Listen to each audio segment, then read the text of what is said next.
వాళ్ళు చెప్తాను, నిధులు లేవు, డబ్బులు లేవు, డబ్బులు మేము లేనిది ఎక్కడి నుంచి తీసుకొచ్చి పెడతాము, పరిస్థితి బాగాలేదు, రాజధానిని నిర్మించాలి, అభివృద్ధి చేయాలి, అభివృద్ధి సంపద సృష్టిస్తేనే మేము ఇవన్నీ చేయగలమని చెప్పేసి డైరెక్ట్ గా చెప్పేస్తున్నారు వాళ్ళు.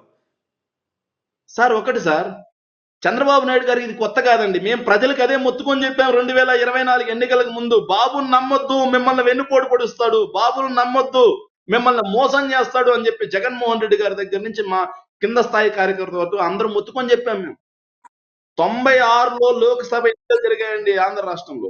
లోక్సభ ఎన్నికల సందర్భంగా ఆయన మొత్తం ఆల్ ఫ్రీ బాబు అన్నట్టుగా మొత్తం నేను ఇచ్చేస్తా అని చెప్పాడు. ఎలక్షన్స్ అయిపోయింది, తెలుగుదేశం పార్టీకి మెజారిటీ సీట్లు వచ్చాయి. అప్పటికి రాష్ట్రంలో తెలుగుదేశం పార్టీ అధికారంలో కూడా ఉంది. డబ్బులు లేవు, నాకు అన్ని చేయాలని ఉంది, కానీ డబ్బులు లేవు. 2014 కట్టుబట్టలతో వచ్చా అని చెప్పి 5 ఏళ్ళు నడిపాడు. 2019లో జగన్మోహన్ రెడ్డి గారు అధికారంలోకి వచ్చే టయానికి రాష్ట్ర ఖజానాలో ఉన్నది ఎంత అండి? 100 కోట్ల కాదా? 100 కోట్ల రూపాయలు. ఎక్కడ అప్పు పుట్టే పరిస్థితి కూడా లేదని చెప్పి యనమల రామకృష్ణుడు గారు మాట్లాడిన మాట వాస్తవం కాదా? కానీ ఏనాడైనా జగన్మోహన్ రెడ్డి గారు ఇచ్చిన హామీని తప్పాడా? కరోనా లాంటి విపత్కర పరిస్థితులు వచ్చినా, సంక్షోభ పరిస్థితులు వచ్చినా, ప్రపంచం మొత్తం అల్లాడిపోయే పరిస్థితులు వచ్చినా సరే జగన్మోహన్ రెడ్డి గారు ఇలా కుంటి సాకులు చెప్పిన చరిత్ర ఉందా? ఒక సంక్షేమ పెట్టి మరి టైం టు టైం సంక్షేమ పథకాలు చెప్పాడు. పథకాలు మొత్తం ఇచ్చిన హామీలను మొత్తం అమలు చేశారు.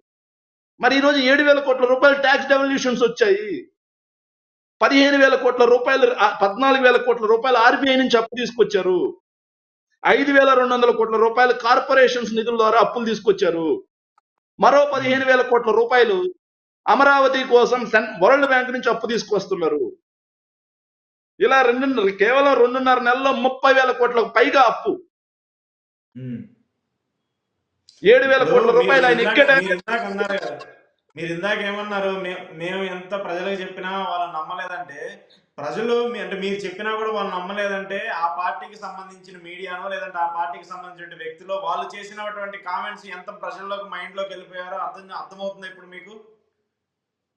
అశోక్ గారు, ఒకటి, మేము ఈ తీర్పుని మేము ప్రజా తీర్పుగా కూడా మా మనస్సాక్షి అంగీకరించట్లేదు. మీకు మొదట్లోనే చెప్పా, ఈవీఎంల మీద నిన్న మొన్నటి వరకు ఒక లెక్క, కానీ ఏదైతే ఎలక్షన్ కమిషన్ ఈ రోజు తాస్కారం చేస్తుందో, ఎలక్షన్ కమిషన్ వెనకడికేస్తుందో, దాని ద్వారా మా అనుమానాలు ఇంకా బలపడుతున్నాయి.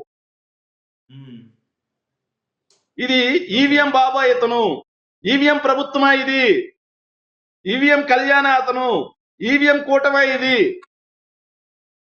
అనే అనుమానాలు బలపడుతున్నాయి మాకు. ఆ అనుమానాలు బలపడేలా చేసింది ఎవరు? ఎలక్షన్ కమిషనే. వాటిని నివృత్తి చేయాల్సిన బాధ్యత కూడా ఎలక్షన్ కమిషన్దే. చూద్దాం, కోర్టుకి రేపటికి విచారణ వాయిదా పడింది. ఈ రోజు ఎలక్షన్ కమిషన్ వాళ్ళు ఏదైతే పిలిచి వీవీప్యాట్లు లెక్కే, మేము అబ్బే వీవీప్యాట్లు కాదు మేము లెక్కేసేది, మేము మాక్ పోలింగ్ చేస్తాము అని చెప్తే, బాలినేని గారి మనుషులు ఎవరైతే ఉంటారో, తాలూకా మనుషులు, వాళ్ళ ప్రతినిధులు, వాళ్ళు వాకౌట్ చేసి బయటకు వచ్చేయడం కూడా జరిగింది. మేము డబ్బులు కట్టింది మాక్ పోలింగ్ కోసం, మేము ఆ రోజు పోల్ అయినటువంటి ఈవీఎం రీవెరిఫికేషన్ కోసం. సుప్రీంకోర్టు స్పష్టంగా తీర్పిచ్చింది, ఈవీఎం రీవెరిఫికేషన్ కోసం, అంతేగాని మాక్ పోలింగ్ కోసం కాదు అని చెప్తే, ఎందుకని చెప్పి ఎలక్షన్ కమిషన్ వెనకడిగేస్తుంది? సమాధానం చెప్పాల్సిన బాధ్యత ఎలక్షన్ కమిషన్ మీద ఉంది. నా ఒక్కడికో, బాలినేని శ్రీనివాస్ రెడ్డి గారు ఒక్కరికో, లేకపోతే వైఎస్ఆర్ కాంగ్రెస్ పార్టీ ఒక్కదానికో కాదు, 140 కోట్ల మంది దేశ ప్రజలందరికీ సమాధానం చెప్పాల్సిన బాధ్యత ఎలక్షన్ కమిషన్ మీద ఉంది. ఓకే, లాస్ట్ పాయింట్ చెప్పండి. మీ వాళ్ళని వరుసగా అరెస్టులు చేస్తున్నారు వరుసగా. జగన్మోహన్ రెడ్డి గారికి సంబంధించి లిక్కర్ స్కామ్ కొంత అవినీతి జరిగింది లాస్ట్ గవర్నమెంట్ లో అని చెప్పేసి కూడా వాసుదేవ్ రెడ్డి గారికి నోటీసులు ఇచ్చి ఆయన కూడా ఎంక్వైరీ చేసిన పరిస్థితి కనపడుతుంది. కొంత ఎల్లో మీడియా అంటారా, మరి అది టీడీపీ మీడియా అంటారా, అది మీ ఇష్టం. మీరు పెట్టే పేర్లు బట్టి వాళ్ళు రాస్తున్నటువంటి ఏంటంటే జగన్మోహన్ రెడ్డి గారిని కూడా అరెస్ట్ చేసే అవకాశం ఉందని చెప్పేసి కూడా వాళ్ళు అన్నారు. ఏం చెప్తారు మీరు దానికి? సార్, ఒకటి అర్థం కావట్లా, లిక్కర్ స్కామ్ లో జగన్మోహన్ రెడ్డి గారు అంటే రాతలు రాసే వాళ్ళు కూడా కడుపు అన్నం తింటున్నారో ఏంటంటున్నారో అర్థం కావట్లా. సార్, జగన్మోహన్ రెడ్డి గారి హయాంలో లిక్కర్ కన్జంప్షన్ తగ్గింది. ఎక్కడైనా లిక్కర్ కన్జంప్షన్ తగ్గిస్తే లంచాలు ఇస్తారా? పెంచితే లంచాలు ఇస్తారా? ఒక సింగిల్ పాయింట్ మాట్లాడదాం మనం. ఇంకా దాని గురించి లోతుగా వెళ్ళాల్సిన పని లేదు.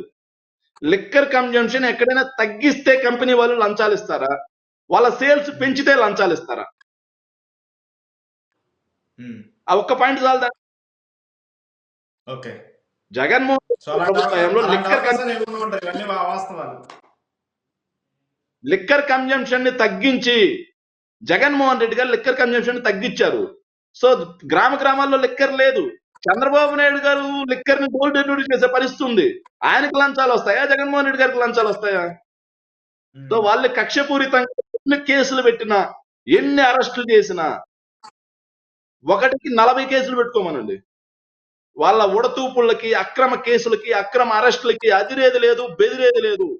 వైఎస్ఆర్ కాంగ్రెస్ పార్టీ ప్రతినిధులు మేమందరం తెలుగుదేశం పార్టీ చేసే అరాచకాలని, ప్రజలకి చేసే వంచనని, ద్రోహాన్ని, రాష్ట్రానికి చేసే మోసాన్ని ఇలాగే రెట్టించిన ఉత్సాహంతో ఇంతకు మించి ఎండగట్టడానికి సిద్ధంగా ఉన్నాం. ఓకే, చూద్దాం. దానికి సంబంధించి ఈవీఎంలకు సంబంధించి ఏం జరుగుతుందో ఏంటో రేపు క్లారిటీ వస్తుంది కాబట్టి రేపు మళ్ళీ దీని గురించి మాట్లాడదాం శేఖర్ రెడ్డి గారు. Thank you very much. Thank you అండి.